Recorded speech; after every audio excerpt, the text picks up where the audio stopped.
L'exploitation psychologique de l'être humain est un phénomène spirit qui se produit lorsqu'il n'est pas conscient des lois de l'univers et se limite aux lois de la matière. Tant que l'homme n'a pas développé un pouvoir mental puissant pour contrôler les forces astrales en lui, il continuera à être exploité psychologiquement. L'exploitation se fait par le biais de craintes et de manipulations venant du plan astral, qui maintiennent l'homme lié à la mort et l'empêchent d'élever sa conscience.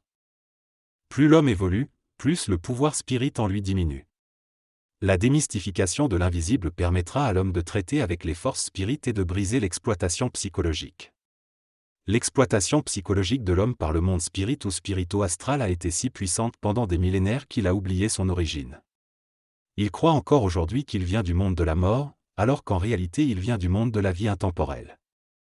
Cependant, la perte de contact avec sa propre intelligence a conduit l'homme à être inconscient de cette réalité, ce qui a entraîné une vie existentielle totalement colorée par cette exploitation. Pourtant, l'homme possède sa propre intelligence et peut accéder à la lumière de son esprit en pénétrant les mystères de l'astral. L'exploitation psychologique par les intelligences spirites doit mener l'homme à la rébellion de son esprit contre cette exploitation. L'exploitation de l'homme par le monde spirit est si puissante qu'il est incapable de savoir par lui-même où, quand, comment et pourquoi il est ce qu'il est. Cette exploitation est fondée sur la peur, la crainte, l'angoisse et l'inquiétude, qui sont tous des aspects négatifs de l'intelligence créative de l'homme. L'intelligence créative est une intelligence qui se nourrit d'elle-même et ne dépend pas de la mémoire ou de la peur. L'exploitation psychologique de l'être humain est due à son incapacité de penser par lui-même, sans référence extérieure, à partir de l'énergie de son propre esprit non influencé par la pensée des autres. L'exploitation psychologique de l'homme prendra fin lorsque celui-ci aura appris à ne pas avoir peur des idées qui viennent de lui-même, et lorsqu'il aura récupéré les forces créatives intérieures bloquées par les formes conformistes de la conscience sociale. Cependant, bien que l'individu moderne ait la capacité de vivre plus près de son propre esprit, il n'en a pas encore pris conscience. L'être humain n'a pas encore assez de pouvoir intérieur pour percer la couche de mémoire sociale qui façonne son ego. Il n'est pas autosuffisant mentalement, ce qui empêche le développement d'une conscience supérieure indépendante de la culture et de l'histoire. L'exploitation psychologique de l'homme est un drame majeur de l'humanité, qui le rend dépendant du pouvoir et privé de sa propre liberté créative. L'histoire de l'humanité est celle de l'exploitation et de l'obéissance au roi et au maître. Est-ce lorsque l'homme sera pleinement conscient et intelligent, il pourra exercer son propre pouvoir et influencer le monde. L'exploitation cesse lorsque l'homme atteint une conscience individualisée et cosmique, où les idéologies perdent leur importance. Il doit réaliser qu'il existe d'autres intelligences dans l'univers et que leur collaboration peut élever la conscience de l'humanité. L'exploitation psychologique interne de l'homme doit également cesser afin qu'il puisse libérer son esprit et utiliser sa force créative pour changer le monde. L'exploitation psychologique de l'homme est un phénomène millénaire qui perdurera tant que l'homme reste ignorant de sa réalité créative et conditionné par la mémoire. Cette exploitation diminuera lorsque la conscience subjective de l'homme sera remplacée par une conscience objective, permettant l'irruption des forces de la conscience supramentale. Cependant, l'homme est également exploité psychologiquement par des forces occultes qui cherchent à le faire évoluer en dehors de l'influence humaine. Pour éviter cette exploitation, l'homme doit être lucide et prendre le contrôle de son esprit. L'exploitation occulte du mental humain est la phase la plus difficile de la transmutation mentale, car l'ego est soumis à une pression psychique qui brise le pouvoir des émotions sur le mental. Cependant, cette condition future permettra à l'homme de passer à travers les conséquences de l'involution et ouvrira la voie à l'évolution. Que ce soit par l'exploitation psychologique ou occulte, l'homme ne peut être libéré qu'en développant une intelligence autonome et lucide, acquise à travers la souffrance et l'action consciente. L'exploitation psychologique de l'homme a créé une division entre sa conscience pure et sa conscience planétaire, entre sa conscience créative et sa conscience expérimentale. Cependant, l'exploitation occulte du mental humain peut combler ce fossé et permettre à l'homme de comprendre pleinement les dimensions de l'exploitation psychologique qui le subjugue depuis des millénaires. L'exploitation occulte du mental humain est considérée comme l'étape finale du perfectionnement du mental de l'homme, qui le conduira à une liberté totale de son psychisme. Tant qu'il y aura une dimension spirituelle dans le mental humain, il y aura possibilité d'exploitation occulte à partir des plans supérieurs de la conscience cosmique. Cependant, cette conscience cosmique doit être pleinement réalisée en l'homme pour qu'il puisse être testé dans le feu de l'expérience irrationnelle. L'exploitation psychologique de l'homme est moins évidente car elle repose sur l'approbation tacite de la majorité envers la forme, la vérité ou le mensonge. En revanche, l'exploitation occulte du mental humain se fait ressentir dès le début, car elle engendre une souffrance vibratoire chez celui qui en est le porteur. Pour échapper à l'exploitation, l'homme doit transcender la nature psychologique de son mental et accéder à sa nature vibratoire, afin de décupler les forces cachées en lui. C'est une expérience totalement nouvelle pour l'homme, qui ne peut être communiquée mais uniquement découverte à travers la souffrance. Cette souffrance est l'outil qui lui permettra de se libérer de son apathie psychologique et de ne plus être influencé ni exploité, que ce soit psychologiquement, socialement ou occultement. L'exploitation psychologique de l'homme a développé l'émotion, tandis que l'exploitation occulte de son mental permettra de développer le mental supérieur. Tant que l'homme n'aura pas été libéré des deux formes d'exploitation, il ne pourra pas être libre dans son esprit, car il ne pourra pas comprendre tous les aspects de la forme, c'est-à-dire le vrai et le faux. Il est nécessaire de redéfinir l'homme en fonction de son appréciation de la vie, non pas en fonction de l'exploitation psychologique ou occulte, mais en fonction de sa lucidité absolue. L'être humain est capable et doit découvrir ce que l'on appelle le centre volontaire de sa conscience, qui lui permettra de se sentir à l'intérieur des lois de la vie et de transcender son insécurité psychologique.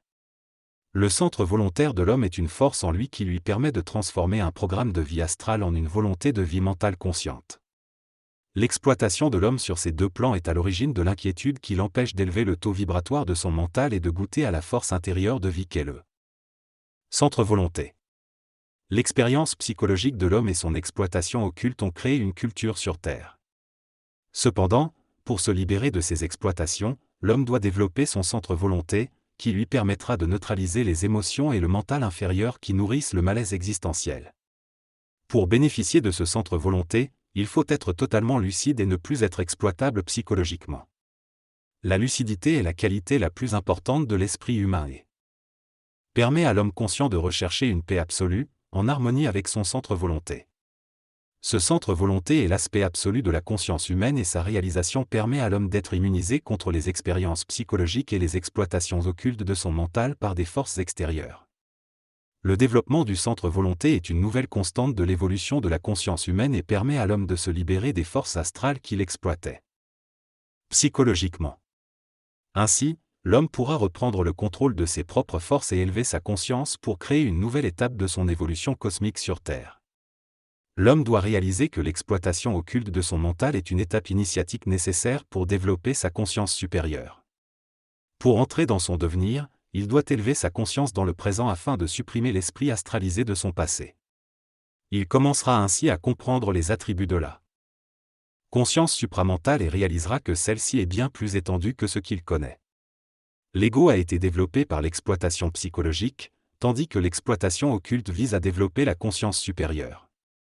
Cependant, l'homme doit finalement sortir de ces formes d'exploitation pour exploiter son potentiel infini et devenir un être capable de commander les différents aspects de la nature. La naïveté de l'être humain conscient dans cette évolution sera détruite par la souffrance et l'expérience. L'homme découvrira de nombreuses dimensions dans sa conscience lorsqu'il progressera dans la conscience cosmique. Il devra être suffisamment lucide pour éliminer les formes qui permettent l'exploitation occulte de son mental. Cette exploitation est subtile et pernicieuse, mais l'homme doit réaliser qu'elle est nécessaire pour des raisons cosmiques. Il doit apprendre à contrôler l'énergie de l'esprit pour pouvoir se donner le pouvoir sur la terre.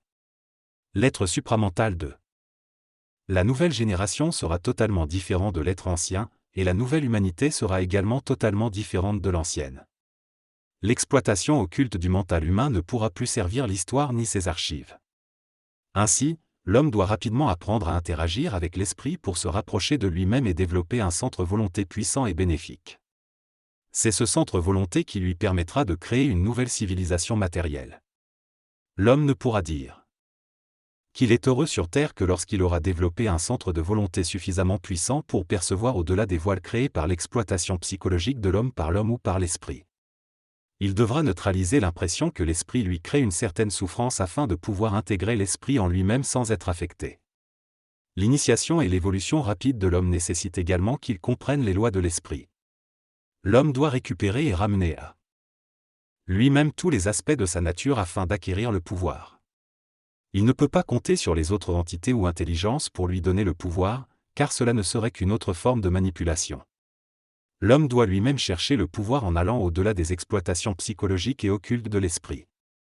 C'est à partir de là qu'il pourra commander les éléments de la nature et les différentes intelligences qui s'occupent de l'évolution et de l'organisation de l'univers. Un occulte du mental humain par l'esprit doit être réalisé profondément, et c'est seulement à travers l'expérience que l'homme peut réellement comprendre. Ce n'est que dans l'expérience qu'il peut saisir la réalité de la vibration et de la souffrance liée à l'esprit. Il doit dépasser le stade naïf de sa conscience pour atteindre le stade mature où il n'est plus exploitable occultement par son esprit. C'est à ce moment-là qu'il est considéré comme un homme heureux, complet et épanoui. L'homme réalise qu'il doit récupérer quelque chose qui lui manque depuis toujours, et il comprend que cela se trouve à la fois dans le cosmos et dans sa conscience. Il sait que tant qu'il n'aura pas récupéré cette chose, il ne pourra pas être bien et comprendre pleinement sa relation avec la vie. Le pape Jean Xi a prédit que les FLS de la lumière connaîtraient de grandes souffrances, en référence à une relation intense avec l'esprit qui créerait une pression sur les principes inférieurs de l'homme. Cette souffrance est aujourd'hui ressentie à travers l'exploitation occulte du mental. L'homme doit réaliser que le nouveau cycle qui s'annonce est caractérisé par l'intensité de la lumière, qui fait ressurgir d'anciennes mémoires et crée ainsi une grande souffrance chez l'initié.